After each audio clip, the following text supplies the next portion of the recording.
in a small, bustling town nestled between towering mountains, there lived a young girl named Amina. She was known for her bright eyes, full of hope, and her unyielding curiosity about the world. But Amina's life was not easy. Her family was poor, and her town lacked many basic resources, like clean water, education, and proper health care. Amina's parents were hard-working farmers, but their land was small and often didn't yield enough crops to feed their family.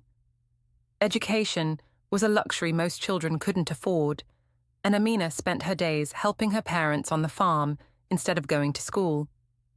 However, she dreamed of learning how to read and write, of one day speaking up for her community, and of helping others who, like her, had no voice. One day, a group of volunteers from a nearby city came to Amina's town to build a well, bringing fresh water and hope to the community. As the workers set up camp, Amina watched in awe, her heart swelling with gratitude. She approached one of the volunteers, a kind woman named Sarah, and asked, "Why are you helping us?" Sarah smiled and said, "Because every human deserves the right to clean water, education, and a voice. We all have the right to live with dignity and respect." Amina was puzzled. She had heard whispers about human rights, but she didn't understand what it meant. Seeing her confusion, Sarah gently explained, "Human rights are the basic freedoms and protections that every person, no matter where they live, should have. The right to be safe, to learn, to have clean water, and to speak your truth." Amina's eyes widened. "A right to speak my truth," she thought, "a right to learn?" That night, she couldn't sleep. The words human rights echoed in her mind.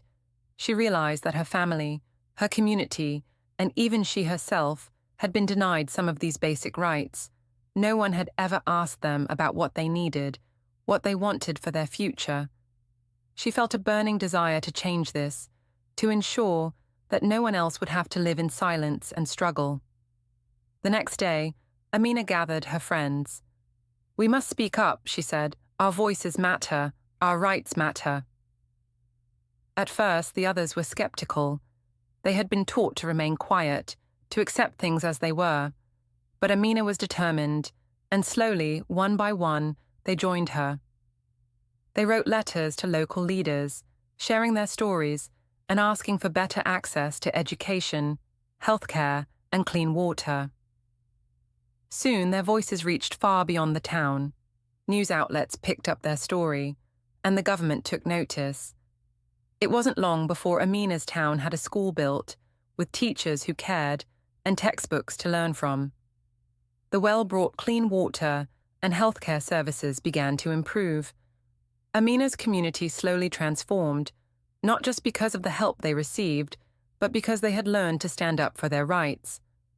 Amina became a symbol of hope, not just for her town, but for other communities in the country who were facing similar struggles.